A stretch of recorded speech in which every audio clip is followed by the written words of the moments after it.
As we move deeper into the structure of listing agreements, it becomes essential to understand how the contract itself is built. In the previous sections, we examined the legal foundations of listings, the nature of agency and fiduciary duties, and the fulfillment and termination of listing agreements. We now shift our focus to the specific clauses that make up the written listing contract. These clauses define the rights and responsibilities of both parties, establish essential legal protections, and provide the framework for a successful broker-client relationship. In real estate practice, the written listing agreement is one of the most legally significant documents an agent will handle. It not only authorizes the broker to perform professional services, but also establishes how the transaction will be managed, protected, marketed, compensated, and ultimately closed. Because a written listing supersedes any verbal promises or assumptions, every clause must be accurate, unambiguous, and complete. Any missing or poorly written term can weaken the enforceability of the agreement or expose the broker or seller to unnecessary liability. To master the art of listing representation, a real estate professional must understand the purpose and function of each clause and how these clauses protect the broker, the client, and the transaction itself. Understanding the importance of complete contract language. A listing agreement is assumed to contain every term the parties have agreed to. If a term is missing, courts generally assume it was intentionally omitted. If a mistake exists in the contract, the agreement may not be enforceable. For example, if a broker accidentally leaves out the expiration date in a state that requires one, the listing may be automatically void, and the broker may even face disciplinary action. Likewise, if the wrong legal owner is listed, such as including only one spouse, when the property is held as community property, the agreement may be unenforceable, and the broker may not be paid even if the property sells. Because these documents vary from state to state, agents must always use their state-approved forms and comply with all mandatory terms, disclosures, and format requirements. Exclusive right-to-sell clauses. The exclusive right-to-sell listing is the most commonly used listing agreement in residential practice. It grants the broker the exclusive authority to market the property and earn a commission if the property sells during the listing term, regardless of who finds the buyer. To be enforceable, most states require specific minimum clauses. The agreement must accurately identify the names of all legal owners. A seller may introduce themselves as Rocky, but if the legal deed reads Robert Smith, then Robert Smith must be used. Omitting an owner, such as when adult children inherit a home, can invalidate the listing. The property description must include sufficient detail to identify the real estate. Depending on state law, this may include the legal description, parcel number, or commonly accepted address. The listing price must be clearly stated, though it is understood to be the seller's asking price, rather than a guarantee of what the buyer will ultimately pay. In practice, the agent may recommend pricing strategies based on market activity, such as pricing slightly below comparable sales to encourage multiple offers, or pricing slightly above market when the seller expects buyers to negotiate. The expiration date must be explicitly stated. Many sellers are unaware that when a listing expires, they will immediately begin receiving calls from competing agents. It is the agent's responsibility to prepare the seller for these calls and discuss whether renewing the listing or adjusting price, condition, or marketing strategy is in their best interest. Commission terms must be specified and fully negotiated. Although many agents have standard rates, commissions are always negotiable, and sellers may request specific allocations, such as how much is offered to a cooperating buyer's agent. Demonstrating value is essential in these situations, as sellers may otherwise undervalue the work involved in properly representing and marketing their home. Authority granted to the broker. The agreement identifies all parties and clarifies that the broker, not the salesperson, is being contracted. This clause authorizes the broker to take specific actions to market the property, such as listing the home in the MLS, conducting showings, advertising, holding open houses, and allowing cooperating agents to access the property. It also clarifies what the broker cannot do. For example, entering into a purchase contract on the seller's behalf. The right to sell is actually a misnomer. Brokers do not have the legal authority to sell the property unless granted specific power of attorney, which is extremely rare. Real and personal property identification. The agreement must clearly identify what real property and personal property are included in the sale. Fixtures such as built-in cabinets, ceiling fans, and attached shelving are generally included. However, sellers often want to exclude items like curtains, chandeliers, mounted televisions, or outdoor playsets. If these exclusions are not listed, the buyer may assume they are included, leading to disputes. Movable personal property, e.g., furniture or patio decor, should always be sold outside of escrow using a separate bill of sale. This protects both parties and prevents financing complications, as lenders do not finance personal property. Listing price and terms. The listing price clause states the seller's asking price and, where applicable, the financing terms the seller is willing to accept.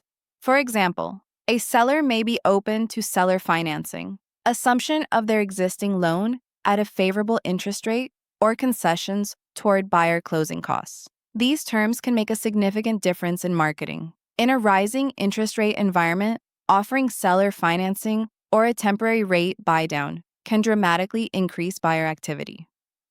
Listing term. Most states require exclusive listings to have clear beginning and ending dates. Automatic renewals are often prohibited, and missing dates may result in license violations. Many agreements also extend the expiration period if a contract is pending at the time of expiration. Without this extension, a seller might refuse to pay a commission by refusing to extend the listing while a buyer is under contract. Agent's duties and permissions. This clause details what the broker is authorized and obligated to do. Activities may include advertising the property, uploading to the MLS, coordinating showings, screening buyers, verifying property details, and negotiating on the seller's behalf. The clause also protects the broker by stating that the broker cannot sign contracts for the seller and may terminate the listing for cause. For example, if the seller insists on misrepresenting property condition or asking the agent to violate law. Agent's compensation.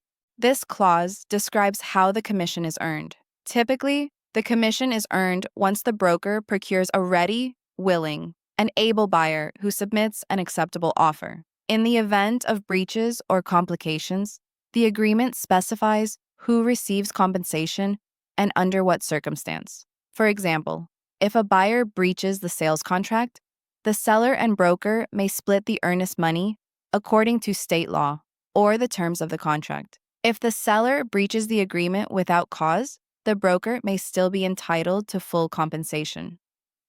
Protection period. Tail clause. The protection period protects the broker from sellers who attempt to wait out the listing term and then sell to a buyer the broker introduced. For example, if the tail clause is 60 days and the property sells within that time to a buyer who viewed the property during the listing term, the seller may still owe the broker commission, unless the property has been listed with another brokerage. Courts typically enforce these clauses to prevent intentional commission avoidance. Multiple listing service authorization. This clause gives the broker permission to submit the listing to the MLS, making it available to cooperating brokerages and public marketing sites. It also acknowledges that the seller understands the extent of the listing's exposure. Excluding a property from the MLS may require a separate form signed by the seller, depending on state law. Cooperation with other agents. This clause addresses cooperation with sub-agents, buyer agents, and transaction brokers. It may specify whether the seller agrees to compensate cooperating agents and under what terms. Sellers are warned not to disclose confidential information directly to a buyer's agent, as that agent owes loyalty to the buyer. Non-discrimination agreement. The listing agreement affirms compliance with state and federal fair housing laws, including prohibitions on discrimination based on race, color, religion, sex, national origin, disability, familial status, and any additional state-protected classes. If a seller requests discriminatory actions, such as refusing showings to buyers with children, agents must terminate the listing immediately. Dual agency clause. This clause allows the seller to give written consent to dual agency or refuse it entirely. If dual agency is permitted, the broker must remain neutral and cannot disclose confidential information like bottom-line pricing. If the seller refuses dual agency, the broker agrees not to show the home to their own buyers. Additional mandatory disclosures. The agreement typically includes several additional disclosures. The agent must disclose any financial or personal interest in the transaction. The seller must provide SPDS or RLOPDS within required timelines. If the home was built before 1978, the seller must complete a lead-based paint disclosure at the time of listing. Foreign sellers must comply with FIRPTA withholding laws, which may require the buyer to hold back up to 15% of the purchase price. If located in an unincorporated area, an affidavit of disclosure may be required. Sellers must disclose insurance claims history, flood hazards, and any known material facts. Failure to meet these disclosure requirements may give the buyer the right to cancel. Seller's representations and promises. The seller affirms ownership, legal capacity to sell, willingness to provide keys, make property available for showings, review sample purchase contracts, and refer all inquiries to the broker. These provisions ensure the agent can effectively perform marketing duties without interference. Seller's property condition disclosure. The seller must disclose all known defects or conditions affecting the property. Failure to do so may result in rescission, lawsuits, or disciplinary actions. Listing brokers must advise sellers of their legal obligations, but cannot complete disclosures for them. Seller's title and deed requirements. The seller promises to deliver marketable title, provide title insurance, and convey the property using a general warranty deed unless otherwise negotiated. This assures the broker that a legitimate sale is possible. Flood hazard insurance disclosure. The seller must disclose whether the property requires flood insurance. Because flood insurance is expensive, this can significantly affect buyer affordability. Limitation of liability and indemnification. The seller often agrees to indemnify the broker for losses caused by owner misrepresentation or property conditions. However, this does not eliminate broker liability if the broker was negligent. Agents should advise sellers to secure valuables to avoid theft during showings. Escrow authorization and IRS reporting. The seller authorizes escrow to disperse commissions upon closing and acknowledges responsibility for IRS reporting requirements, including FIRPTA. Additional provisions. Many listing agreements include mediation requirements, attorney's fee clauses, acknowledgement of understanding, entire agreement provisions, saving clauses, and advisories about key boxes and landlord-tenant requirements. Signatures. The agreement becomes binding once all owners and the broker sign and date it. If an LLC owns the property, the authorized member signs with their personal signature, not the LLC's name. Exclusive buyer agency clauses. The exclusive buyer agency agreement mirrors the exclusive right to sell agreement, but applies to buyers instead of sellers. Buyers commit to working exclusively with one agent, and the agent commits to locating suitable property. Buyer's representation of exclusivity. The buyer certifies that they are not represented by another agent and understands the agency relationship. Buyer-agent compensation. This clause explains how the buyer's agent is paid and under what conditions. If a seller or listing agent will not compensate the buyer agent, the buyer may owe the commission themselves. This is especially relevant in FSBO transactions. Acknowledgement of competing buyers. Buyers acknowledge that the agent may be working with competing buyers for the same properties. Transaction brokerage clauses. In states where transaction brokerage is allowed, this agreement establishes a non-fiduciary relationship in which the broker assists both parties without representing either. This clause must clearly state the non-agency relationship and the limitations that accompany it. Fair housing in practice. Examples. If a seller refuses to allow a wheelchair-bound buyer to view the property, they violate ARS Section 41-149, 1.19, and the Federal Fair Housing Act. If a buyer with small children requests a pool fence, the seller is not obligated to install one. However, the buyer may cancel during inspection if they choose not to incur the cost. Review summary. In this section, we explored the critical clauses that make listing agreements accurate, enforceable, and protective. You learned how each clause functions, why specific information must be included, and how the agreement safeguards both the broker and the client. You saw how improperly written agreements can invalidate commissions or expose clients to liability. You learned the differences between exclusive right to sell, buyer-broker agreements, and transaction brokerage. You also reviewed real examples from Arizona legal guidance, illustrating how fair housing, FIRPTE, seller disclosures, and dual agency affect real-world practice. By understanding each clause, you strengthen your ability to draft, negotiate, explain, and enforce listing agreements professionally and ethically. Discussion with answers. Why is it important to list all legal owners on a listing agreement?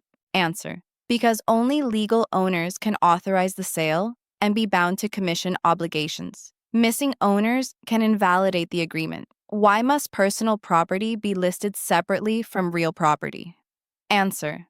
Because personal property is not financed through real estate loans, and failing to separate it can cause loan issues or contract disputes. How does the protection period prevent commission avoidance? Answer. It ensures the broker is compensated if the seller waits for the listing to expire and then sells to a buyer the broker introduced. Why must agents refuse discriminatory requests from sellers? Answer. Because compliance with fair housing laws is mandatory, and participating in discrimination can result in legal and ethical violations. Closing remarks. Understanding listing agreement clauses is essential for every real estate professional. These clauses are the backbone of the broker-client relationship and ensure lawful, ethical, and financially protected service. Mastering them prepares you not only to draft and explain contracts with confidence, but to protect your clients, your brokerage, and your professional license. As you move into the next section, you will see how these contractual rights and responsibilities translate into daily listing practices and real-world problem solving.